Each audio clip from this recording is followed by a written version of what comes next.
this thing. So today we're taking a look at the facsimile reprint of the Marvel Team Up issue 14 that came out in the 2000s, which was the team up with Spider-Man and the Invincible. Now guys, what's special about this particular issue is that, as you can see on the cover, this particular cover was done by the OG Todd McFarlane himself.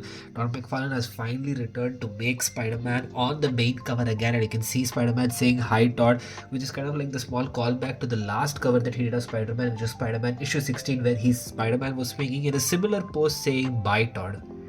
Guys, you know that I am a sucker for Todd McFarlane artwork. I just love his style of drawing Spider-Man. So when I knew that this issue was getting a reprint and that he was doing a cover, I knew I had to get this particular issue.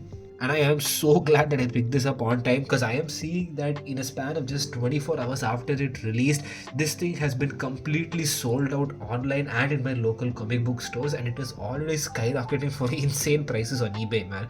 I mean, seriously, this is like a $4 book, and I can already see it going for like $30-40 on eBay.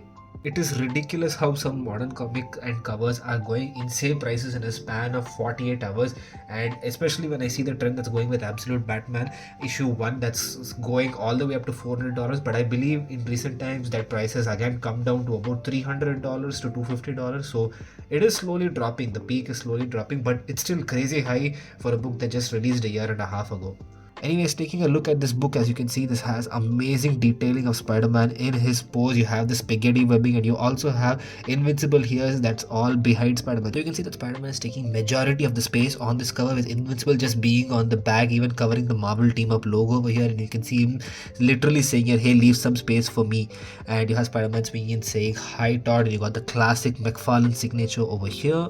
Taking a look at the back, you get some of the other variant covers that are coming out now with this issue as it got reprinted. You have a blank sketch cover, you have one by Mark Bagley, and you have this OG cover, which I think is the best one over here.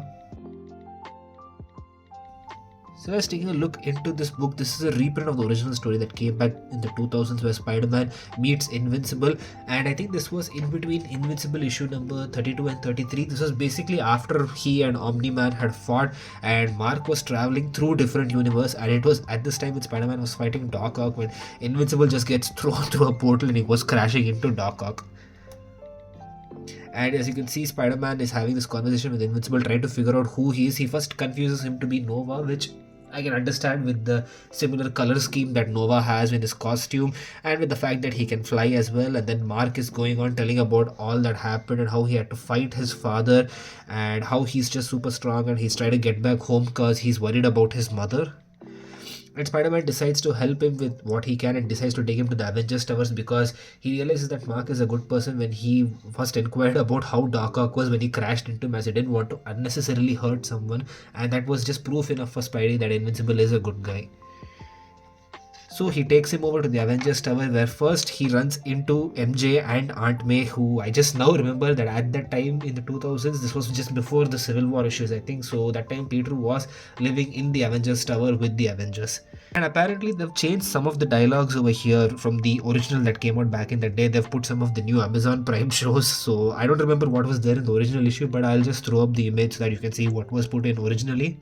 And guys, tell me if it's just me, but doesn't MJ look an awful lot like Eve? I mean, I know they took pretty much the same artistic style that Invincible was going on in that day, but this MJ looks a hell of a lot like Eve that you would have seen in the Invincible comics. And then we have this hilarious scene where Invincible is trying to figure out what the name is for all the heroes, because he thought, well, Spider-Man was because of his spider power, so he goes on calling Iron Man as Robot Man, Wolverine as Claw Man, Captain America as Flag Man. The wildest one was calling Luke Cage Black Man. I mean, dude, seriously, nah.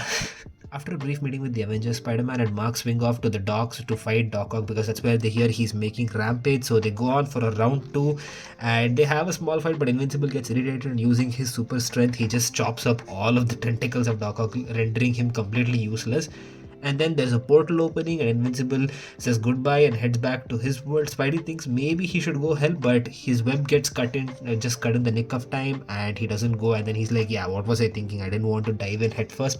And he just wishes him good luck. And as you can see here, it says that the rest of the story is continued in Invincible 33. So that was just a quick look into this reprint, guys, and I think this is an amazing reprint. I think it's an excellent time that they got it now, because Invincible season 4 is coming out soon, and also apparently I hear they're reprinting Invincible issue 1 again. And if there's a Todd McFarlane cover or some great variant cover that comes out, I might just pick that up, because the initial Invincibles were so low in print count. I think these facsimiles will sell pretty fast, because Invincible 1 has an insane value, guys. Let me know what you thought of this book in the comments below. You can subscribe to the channel, stay tuned for more such videos, and I will catch you guys next time.